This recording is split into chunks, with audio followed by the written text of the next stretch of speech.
So this past week, just a few days ago, on Thursday, October 2nd, the Super Mario Galaxy 1 and 2 collection released for the Nintendo Switch, and then, by proxy, the Switch 2. This, of course, was a recent announcement in the last Nintendo Direct that's also meant to coincide with the Mario 40th anniversary celebration, and it was revealed to have a very short window from the announcement in this Nintendo Direct until the release day, which, like I said, was just a few days ago on Thursday, October 2nd. And this release and announcement has sparked a lot of controversy and divisiveness, but also a lot of excitement because it's two of the greatest games ever made, and I actually made my own video kind of breaking down just a lot of my own thoughts, both on the games themselves, as well as the reaction to a lot of people.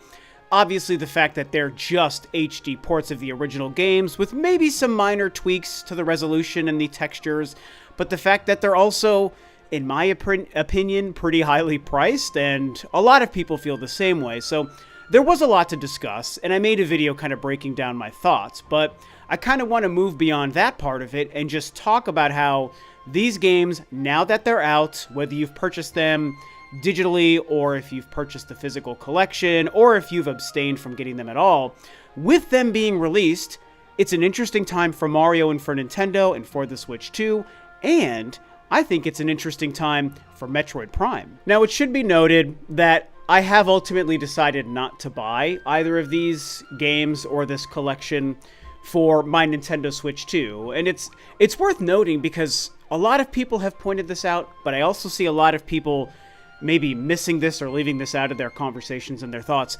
This collection, these two games, whether digital or physical, they're actually like Switch 1 games. You can get and play these on the Nintendo Switch 1, but if you also play them on a Switch 2, that's when you get the bump from the 1080 resolution to 4K, and so that's kind of a worthwhile difference. Like, these are not Switch 2 exclusive HD remasters or ports.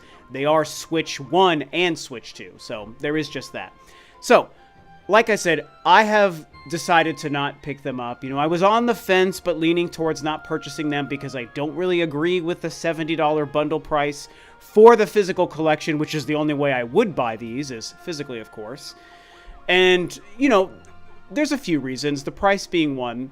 The other one being that, as I said in that last video, I also still own both of these games. I have my original Wii copies of both games, and I do have Super Mario 3D All-Stars, which has an HD Switch port of Mario Galaxy that I think is incredible and beautiful and amazing.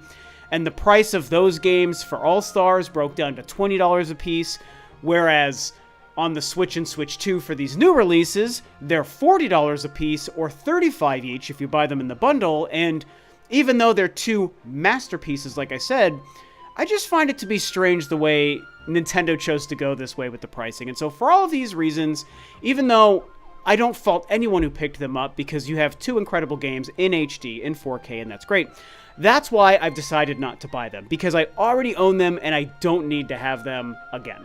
Now, what's interesting about these as well, if you can't tell by the title of this video or the introduction where I mentioned this, is how the release of these games, just their mere existence, is very, very curious when you compare what they're doing with these two HD port re-releases to what could be happening with Metroid and the Metroid Prime series. Because as we all know, Metroid Prime 1, the 2002 GameCube game, got an absolutely stupendous remaster, remake, re-release on the Nintendo Switch.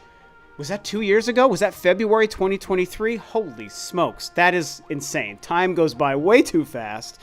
But 2.5-ish years ago, Metroid Prime 1 got a remake kind of remaster. Metroid Prime 4 is the new game in this series that is coming out now 2 months from today, the day you're watching this video, actually. That's crazy. So we've got the original game in this series already remade and re-released. We have a brand new entry in this series coming out in 2 months.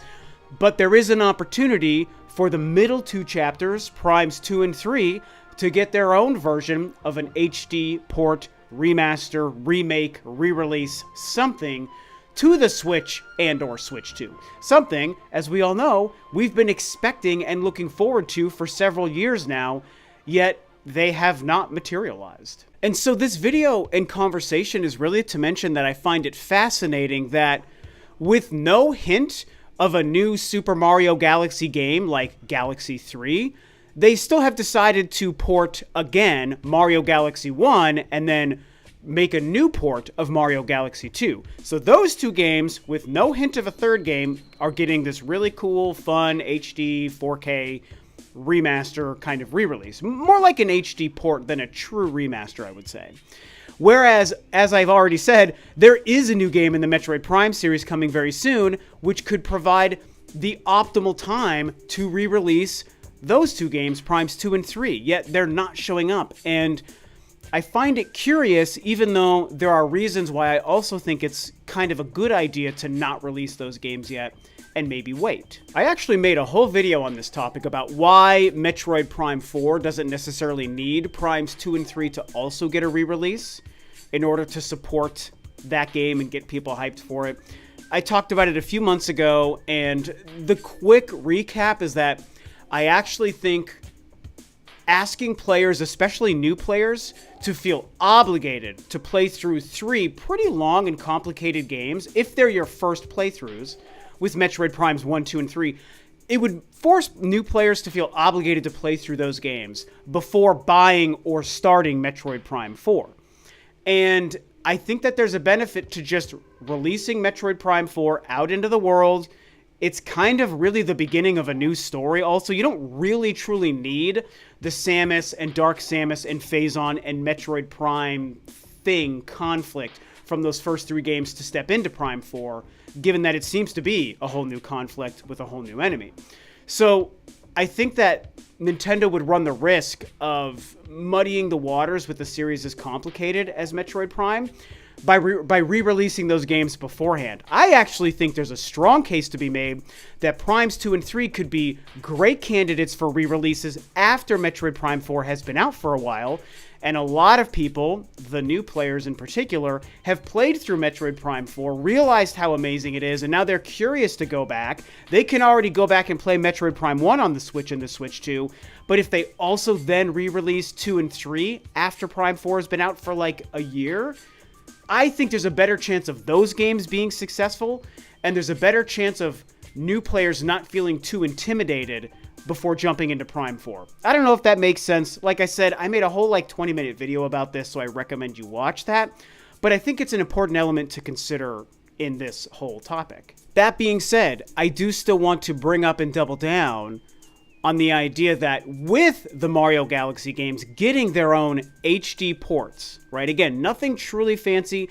These re-releases of Galaxy 1 and 2 are nowhere near the same scale that Metroid Prime Remastered was when that game was released. And again, this is why the $40 price for Prime Remastered was such a bargain and such a steal and set an incredible precedent for a game that is virtually remade visually. Yeah, it's the same game underneath in terms of animation and gameplay and whatnot, but visually, it's almost completely remade, as we all know. Whereas Galaxies 1 and 2, they look gorgeous in HD and in 4K, at least from what I can see from YouTube videos, but they are the same games. Making a couple of minor texture changes, it's fine and it's nice, but it is not even touching the scope of what Prime Remastered was. So that's why when I see those two games for $40 versus Metroid Prime Remastered for $40, that's where I feel the Galaxy games are not calibrated to the same degree that Metroid Prime was, and it's why I look at them very differently. But I would be lying if I didn't say that seeing Galaxies 1 and 2 get the HD 4K port re-release treatment doesn't make me feel like it's the perfect pipeline to eventually then give us Primes 2 and 3. And Prime 2 was a GameCube game, Prime 3 was a Wii game, Prime 2 eventually got a re-release on the Wii with motion controls, so there's a lot of crossover there. And Galaxies 1 and 2 are Wii games. So there's so many similarities in terms of their architecture, their graphics, their design, and all of these things. Obviously, the gameplay is different. They're very different series. But that element is very similar. You've got basically 2 Wii games and 2 Wii games. And so look at how great they can make these Mario Wii games look in HD on the Switch and the Switch 2. And even though Metroid fans would love Primes 2 and 3 to get the Prime 1 remastered treatment, I also think we'd be fine with like $20 re-releases, $20 or $30 maybe re-releases of Primes 2 and 3 that got the Galaxy treatment. And instead of being full Prime remasters, they're just beautiful HD ports. That would probably be enough. Actually, I'm going to say I know it would be enough for Metroid fans to be excited to buy and replay these games. And I'll tell you what, ain't nothing keeping me from buying more copies of any Metroid Prime game. That's the series I will always be a sap for. And so this whole video and conversation is really just a long-winded way for me to say that I think Galaxy 1 and 2 Collection is the beginning of a conduit for Nintendo to eventually give us those Primes 2 and 3 re-releases, remasters, remakes, ports, whatever way we want to classify them. The Mario games are the conduit for those games to finally get the re-release on the Switch and Switch 2 that we have wanted for a very long time. And that have even been rumored and discussed, right? I mean, Prime Remastered was kind of born out of the leak, if we want to call it, that Jeff Grubb made many, many months beforehand, where he said Prime 1 was going to get like a full-on remake re-release, whereas Primes 2 and 3 were going to be getting more of an HD port. And Prime 1 remake basically happened, so now we're still waiting for the other part of that leak to be fulfilled with Primes 2 and 3. So it'll be very curious to see what's going to happen. I want to believe that these games will still exist. I'm still sticking to my general philosophy that I think Primes 2 and 3 are meant to be released after Prime 4. I also think in so many ways that is a smarter choice. That being said, I don't think it would be a bad thing really if they were released in the next 2 months between now and December 4th when Prime 4 does release. But I also think it's asking a lot of players, new players in particular, to go through before Prime 4. And that intimidation factor is something that makes me very nervous. And so either way, I'm not going to be sad whenever those games would come, theoretically, because I just want them.